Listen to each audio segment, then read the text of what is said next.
அனைவருக்கும் வணக்கம். பாரம்பரிய திருவள்ளுவர் குல வம்சம் பிரசன்ன ஜோதிடர் சுபமாரிமுத்து திருப்பூர்லிருந்து இந்த பதிவு உங்களுக்காக. மூல நட்சத்திரத்தில் மாந்தி இருந்தால் எந்த கோவிலுக்கு போனால் உங்களுடைய கர்மவனை தீரும். மாந்தி என்பது யார்? எல்லாத்தோட ஜாதகத்திலையும் பாருங்க, ஒரு சில ஜாதகத்துல மாந்தியே ஜாதக ராசி கட்டத்தில் சில பேர் அதுல போட மாட்டாங்க. சில கம்ப்யூட்டர்லேயே சிலதெல்லாம் வராது. ஆனால் மாந்தி பெரிய ஒரு அற்புதமான ஒரு மிராக்கலான விஷயத்தை காமிக்கும். ஏன் அப்படின்னா, சூரியனுடைய மகன் சனி பகவான், சனி பகவானுடைய மகன் மாந்தி. இந்த மாந்தி எதுக்கு அதிகமாக யூஸ் ஆகுதுன்னு கேட்டீங்கன்னா, இறப்பு தோஷத்துக்கு மாந்தி அதிகமாக முன்னோர்கள் எடுத்துக்கிட்டாங்க. அப்போ இந்த மாந்தி நிற்கக்கூடிய நட்சத்திரங்கள் எல்லாம் எப்படியெல்லாம் செயல்படுது அப்படிங்கிறத இந்த பதிவில் நம்ம பார்க்க போறோம். இதை மறக்காம ஒரு பேனா நோட் எடுத்து குறிச்சு வச்சுக்கோங்க. இது வரக்கூடிய ஜோதிடர்களுக்கும் பயன்படும். நம்ம இந்த யூடியூப் சேனல் வள்ளுவர் வாக்கு யூடியூப் சேனல்ல போய் பார்க்குறவங்களுக்கும் பயன்படும். இனி வரக்கூடிய சந்ததிகளுக்கும் இது பயன்படும். மாந்திக்கு இப்படி மிராக்கள் இருக்குதா அப்படிங்கிற ஒரு விஷயத்த இன்னைக்கு நம்ம அதை சொல்ல போறோம். இப்போ உங்க வாழ்க்கையில நீங்க தெரிஞ்சுக்க வேண்டிய விஷயம், இந்த மாந்திக்கு ஒவ்வொரு நட்சத்திரத்துக்கும் இந்த மாந்தி தோஷம் எப்படி உருவாகுது அப்படின்னா, அந்த காலத்துல குழுகன் நின்ற வீடு குட்டிச்சவர்னு சொன்னாங்க.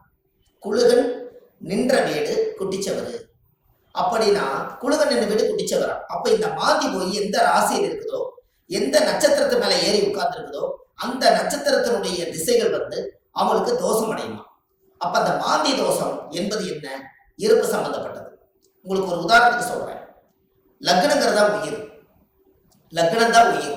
ஒரு மனிதனுக்கு ஒரு தாயுடைய கருவறையில இருந்து தொப்புள் கொடி அறுக்கும் நேரம் எந்த லக்னத்துல அவங்க பிறந்திருக்காங்களோ, அந்த லக்னம் எந்த நட்சத்திரத்துல கரெக்டா நிக்குதோ, அந்த நட்சத்திரத்து மேல இந்த மாந்தியோட தீட்டு தோஷம் அதுல இருக்கு. இது உங்களுக்கு தெரியுமா? இதை நீங்க கண்டிப்பா தெரிஞ்சுக்கணும். அப்ப லக்னத்தினுடைய மாந்தி பிரேத சாபம். மாந்தி என்பது இறப்பு. அப்போ அவங்க முன்னோர்கள் அந்த காலத்துல என்ன பண்ணிருப்பாங்கன்னா, ஒரு லக்னத்துக்குள்ள லக்னம் ஒரு ராசி கட்டத்துக்குள்ள 3 நட்சத்திரம் இருக்கு. இந்த 3 நட்சத்திரத்துல இப்போ ஒரு உதாரணத்துக்கு அசுவனி, பரணி, கிருத்திகை 1ஆம் பாதம், இந்த 3 மேச ராசியில இருக்குது. ஒரு உதாரணம். அதுல அசுவதி நட்சத்திரத்துல மாந்தி இருந்தா என்ன பலன், பரணி நட்சத்திரத்துல மாந்தி இருந்தா என்ன பலன், கிருத்திகை நட்சத்திரத்துல மாந்தி இருந்தா என்ன பலன், இதைத்தான் இந்த பதிவுல உங்களுக்கு சொல்ல போறேன். இது உதாரணத்துக்காக. அப்போ ஒரு நட்சத்திரம் அந்த ஜாதகத்துல நம்மளுக்கு கிடைக்க வேண்டிய நட்சத்திரம். அப்ப எந்த நட்சத்திரத்துல மாந்தி உங்களுடைய ஜாதகத்துல இருக்குதோ, அந்த நட்சத்திரத்தினுடைய திசை உங்களுக்கு தெரியும். உதாரணமா அசுவதி நட்சத்திரமா இருந்தா அவங்க கேது திசையில தான் அவங்க செயல்படுவாங்க. அப்ப ஜாதகத்துல எனக்கு என்னங்க அசுவதி நட்சத்திரம் கேது திசை நடக்குது, எனக்கு கேது அசுவதி நட்சத்திரத்துக்கு கேது திசை நடத்துறாரு, எனக்கு ஒரு பலனுமே நடக்கலைங்க அப்படின்னு நீங்க சொல்லவே வேண்டாம். அந்த அசுவதி நட்சத்திரத்துக்கு அதிபதி கேது இந்த மாந்தியோட சாபம் வாங்கி இருக்கிறதுனால அந்த திசை நம்மளுக்கு வேலை செய்ய மாட்டேங்குது. அப்ப அதை நம்ம சரிப்படுத்தினா தானே அது நிவர்த்தியாகும். அப்ப அசுவதி நட்சத்திரத்துக்கு கேது, கேது என்பது பாட்டியில பாட்டின்னு வருது. அப்ப பாட்டிக்கு ஈமகாரிய செலவு செய்யாம விட்டுட்டால், அந்த முன்னோர்களுக்கு ஈமகாரியங்கள் செய்யாம விட்டுட்டா, இறந்த முன்னோர்களுக்கெல்லாம் மூதாதிகளுக்கெல்லாம் செய்யாம விட்டுட்டா, இந்த நட்சத்திர சாபம் அந்த குடும்பத்துக்குள்ள போய் அந்த திசைக்கு யோகத்தை கொடுக்கறது இல்லை. அப்ப கர்மாவிலேயே மாட்டிக்கிறீங்க. அப்புறம் எப்படி மேல வரும்?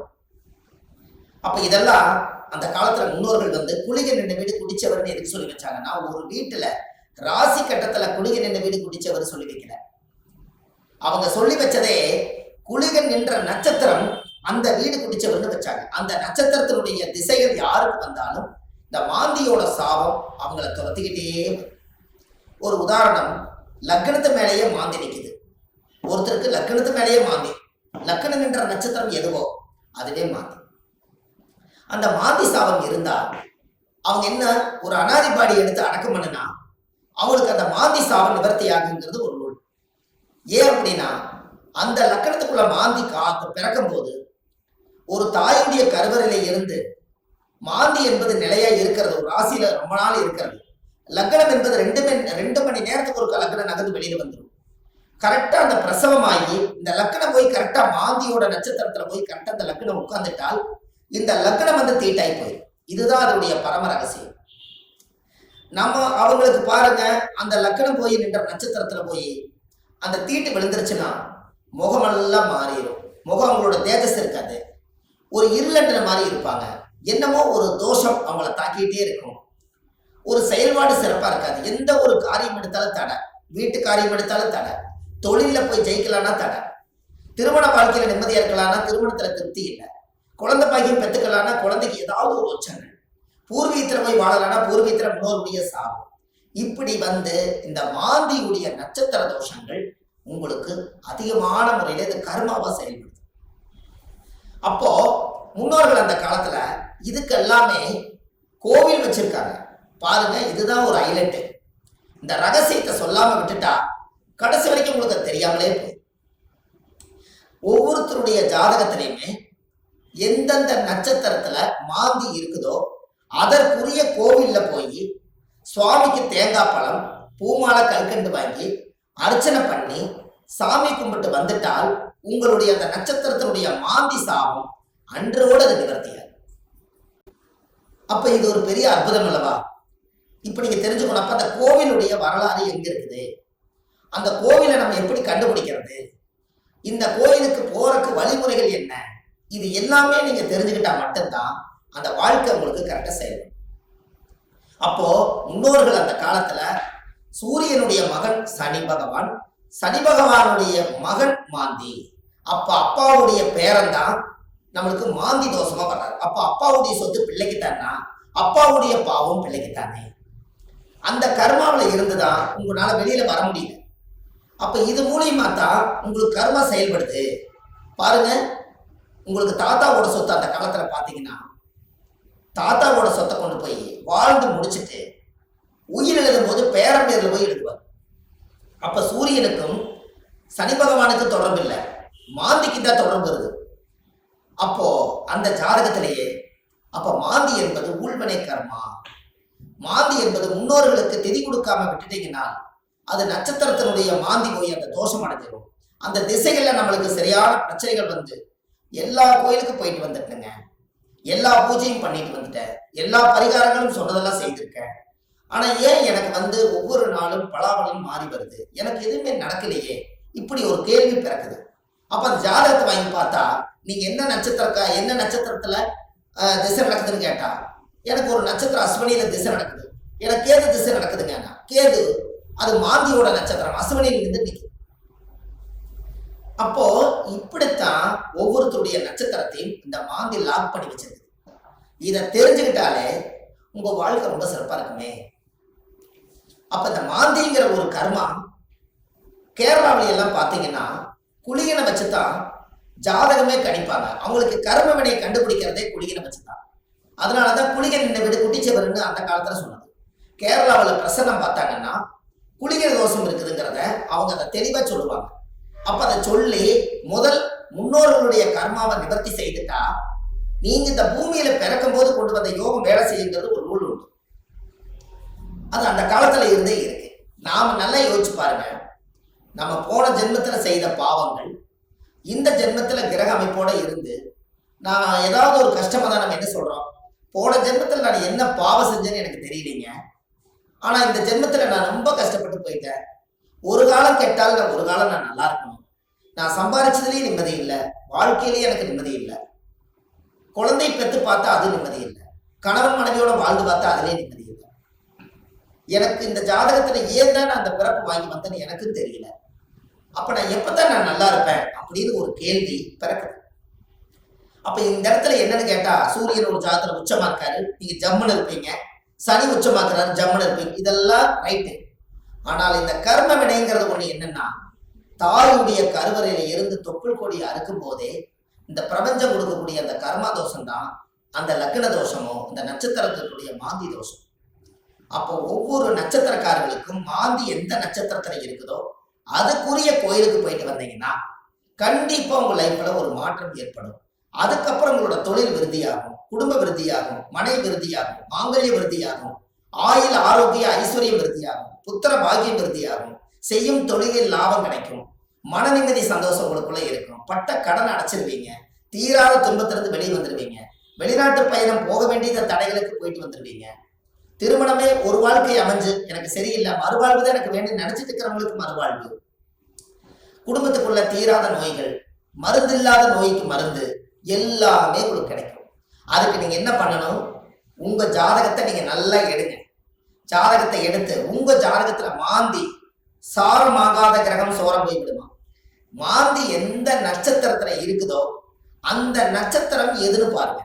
அந்த நட்சத்திர கோயிலுக்கு கரெக்டா நீங்க போயிட்டு வாங்க. உங்களுக்கு அந்த மாந்தி நின்ற நட்சத்திர தோஷம் நிவர்த்தியானால் உங்களுக்கு நடக்கிற குடும்பத்துல எல்லாம் நல்லா. அப்போ இந்த ஜாதகத்துல இவ்வளவு பெரிய ரகசியத்தை நிவர்த்தி பண்ணலைன்னா அது முடக்கு மாதிரி அப்படியே முடங்கி போயிடும். இதனாலதான் அந்த ஜாதகத்துல அந்த காலத்திலேயே இந்த விஷயத்த சொல்லி வச்சாங்க. இது இன்னைக்கு தான் அது வெளியில வருது, இருந்தாலும் பரவாயில்ல.